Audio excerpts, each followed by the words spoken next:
Hi everyone, welcome back to our channel. In this video, we are going to see about JavaScript error functions. हैन अब JavaScript error functions भनेको चाहिँ के हो हैन यसको बारेमा चाहिँ भिडियोमा चाहिँ हामी कभर गर्ने छौं.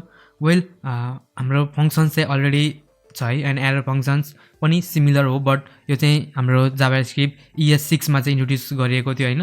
अब एरर फंक्सनले चाहिँ हामीले के गर्छ भन्दाखेरि चाहिँ जुन हाम्रो ट्रेडिसनल या रेगुलर फंक्सन छ त्यो भन्दा चाहिँ एकदम सर्टर फर्ममा चाहिँ हामीलाई फंक्सनलाई चाहिँ डिफाइन गर्न र युज गर्न चाहिँ हेल्प गर्छ. सो यसलाई चाहिँ हामी यसलाई गरेर हेर्छौं. सो यसको लागि चाहिँ म सबभन्दा सुरुमा के गर्छु भन्दाखेरि चाहिँ जेनरल फंक्सन चाहिँ हामी कसरी क्रिएट गर्ने गरेको थियौं त. सपोज मैले एउटा फंक्सन क्रिएट गर्थे, मैले हेलो भनेर एउटा फंक्सन बनाए हैन.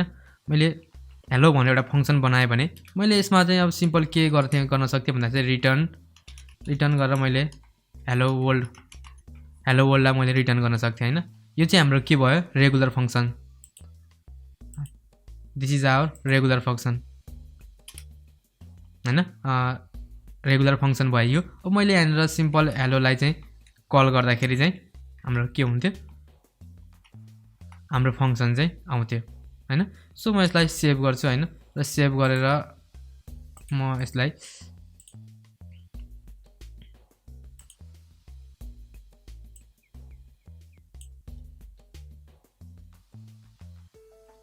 सो अब पहिला चाहिँ हामीले के गर्ने थियौं यसरी गर्ने गरेका थियौं र म के गर्न सक्छु भन्दाखेरि चाहिँ म यसलाई हामीले कन्सोलमा म यसलाई कन्सोलमा लग गर्न चाहन्छु र कन्सोलमा लग गरेर सिम्पल हाम्रो जुन हेलो वर्ल्ड प्रोग्राम छ म यसलाई चाहिँ कन्सोलमा चाहिँ लग गर्न चाहन्छु फंक्सनलाई. सो म यसलाई सेभ गर्छु र सेभ गरिसकेपछि चाहिँ हाम्रो नो सरप्राइज हामीसँग चाहिँ के हुन्छ हेलो वर्ल्ड चाहिँ आउँछ. सो यो चाहिँ हाम्रो के थियो भन्दाखेरि चाहिँ हाम्रो regular this is our regular function. यो चाहिँ हाम्रो रेगुलर फंक्सन थियो. हामीले चाहिँ यसरी लेख्ने गरेको थियौं. अब सिमिलर कुरा चाहिँ हामीले चाहिँ यसलाई चाहिँ एरो फंक्सनको थ्रुबाट म यहाँ एरो फंक्सनमा लेख्छु.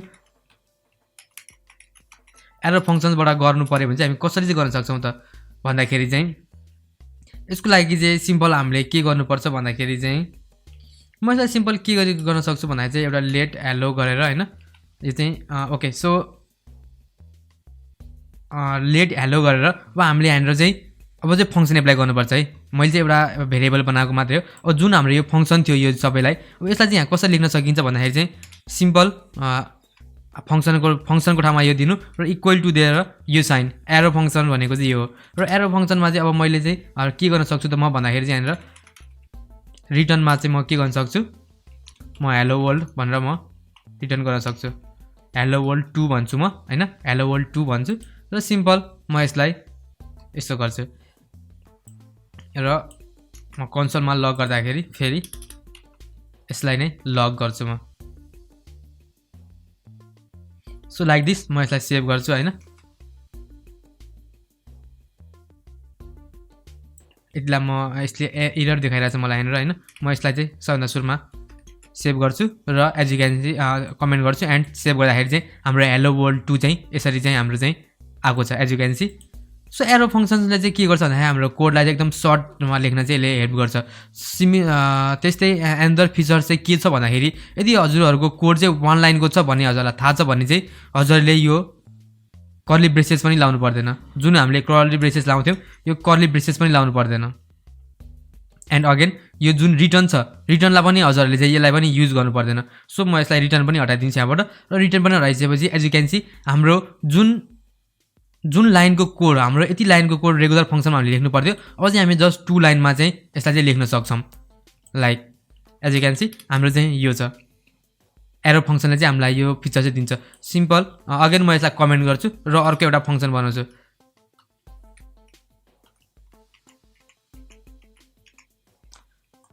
अगेन म अब चाहिँ प्यारामिटर वाला सपोज मसँग चाहिँ के छ भन्दाखेरि चाहिँ ओके अगेन म हेलो भनेर बनाउँछु हैन. हेलो भनेर बनाएर सपोज हजुरहरुसँग चाहिँ एउटा प्यारामिटर म यहाँ नेम भनेर पास गर्छु.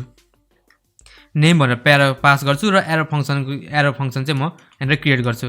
र एरो फंक्सन्स क्रिएट गर्दाखेरि चाहिँ अब चाहिँ म यहाँ के गर्छु भन्दाखेरि चाहिँ म यहाँ console.log गर्छु हैन. console.log गरेर चाहिँ म के गर्छु त भन्दाखेरि चाहिँ म यहाँ ब्याकटिकको युज गर्छु. ब्याकटिकको युज गरेर म के लेख्छु त यहाँ भन्दाखेरि चाहिँ okay my name is my name is गर्छु म यहाँ हैन र म डलर साइन दिएर जुन म नेम छ नेमलाई चाहिँ म यहाँ सिम्पल पास गर्छु अगेन सो म यसलाई सेभ गर्छु अब र सेभ गरेर म के गर्छु त भन्दाखेरि चाहिँ जुन हाम्रो हेलो छ हेलोलाई चाहिँ म हेलो फंक्सनलाई चाहिँ म यहाँ कल गर्छु अगेन म यसलाई सेभ गर्छु र सेभ गर्दाखेरि चाहिँ यसले यहाँ अनडिफाइन्ड भनेर आएको छ as you can see undefined भनेर आयो बट यो किन अनडिफाइन्ड भनेर आयो भन्दाखेरि चाहिँ मैले यहाँ आर्गुमेन्ट पास गर्नुपर्छ आर्गुमेन्टमा भ्यालु पास गर्नुपर्छ सपोज मैले यहाँ सुशान्त भनेर पास गरे भने म यसलाई सेभ गर्छु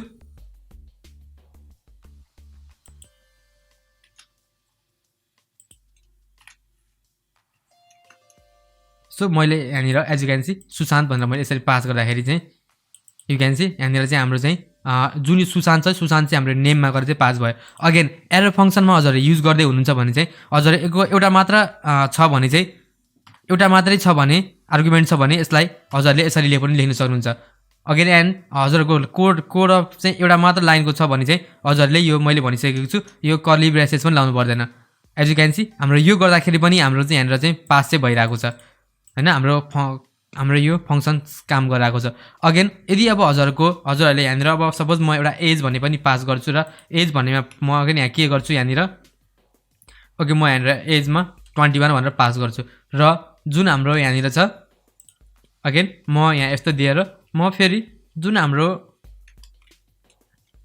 यहाँनिर म एजलाई पनि म पास गर्छु अगेन म यसलाई सेभ गर्छु र सेभ गरिसकेपछि एज यु क्यान सी यहाँनिर एजलाई पनि पास गर्न सक्नुहुन्छ हजुरहरू सो यही कुरा हामीले हैन रेगुलर फंक्सनबाट गर्नु परेको भए चाहिँ इट टेक्स टाइम है this takes so many time so regular function र हाम्रो एरर फंक्सनमा चाहिँ यही डिफरेन्ट छ सो हजुरहरूले चाहिँ अब कहिले चाहिँ एरर फंक्सन युज गर्ने हैन कहिले रेगुलर फंक्सन युज गर्ने भन्ने कुराहरु चाहिँ हजुरहरूले आफ्नो कन्डिसन र सिचुएसन अनुसार चाहिँ हेर्नु होला हैन अगेन किनकि क्वाइट डिफरेन्ट छ है यो सबै कुरा सिमिलर भए पनि हैन एरर फंक्सनले हामीलाई सर्ट रूपमा गर्नको लागि हेल्प गर्छ सर्टर फर्ममा चाहिँ लेख्नले चाहिँ हाम्रो एरर फंक्सनले चाहिँ हेल्प गर्छ सो हाम्रो दिस कीवर्ड हुन्छ जावास्क्रिप्टमा है मैले भनेको छु दिस कीवर्ड ह्यान्डल गर्दाखेरि चाहिँ एरर फंक्सन र रेगुलर फंक्सनमा चाहिँ अलिकति डिफरेन्ट छ हैन के हुन्छ एरर फंक्सनमा चाहिँ दिस कीवर्डको चाहिँ कुनै पनि बाइन्डिङ छैन है बट हाम्रो जुन रेगुलर फंक्सनमा हुन्छ त्यो रेगुलर फंक्सनमा चाहिँ हाम्रो के गर्छ भन्दाखेरि चाहिँ अब्जेक्ट त्यो दिस कीवर्डले चाहिँ हाम्रो अब्जेक्टलाई चाहिँ रिप्रेजेन्ट गर्थ्यो हैन अनि फंक्सन कल गर्दाखेरि but in case of error function this keyword always represents the object that define the error function हैन जुन यो दिस कीवर्डले चाहिँ के गर्छ भन्दाखेरि चाहिँ त्यस्तो त्यो अब्जेक्टलाई डिफाइन गर्छ हैन जुनले चाहिँ हाम्रो फंक्सन बनेको हुन्छ एरर फंक्सन सो यो कुरा चाहिँ क्वाइट के छ भन्दाखेरि चाहिँ क्वाइट डिफरेन्ट छ एरर फंक्सन र हाम्रो रेगुलर फंक्सनमा बट हजुरले चाहिँ यो दिस कीवर्डको चाहिँ बारेमा बुझ्नु भयो भने ठिकै छ बुझ्नु भएन भने पनि डोन्ट वरी हामी चाहिँ बिगिनर्स लेभलमा चाहिँ दिस कीवर्डको युज चाहिँ हामी धेरै गर्ने छैनौँ बट इन रेगुलर फंक्सनमा चाहिँ दिस कीवर्डले चाहिँ जुन हामीले अब्जेक्ट बनाएको हुन्छ त्यो अब्जेक्टलाई चाहिँ त्यसले चाहिँ रिफर गर्छ so this was all about JavaScript error functions well on that note thank you so much for watching and I will see you in the next video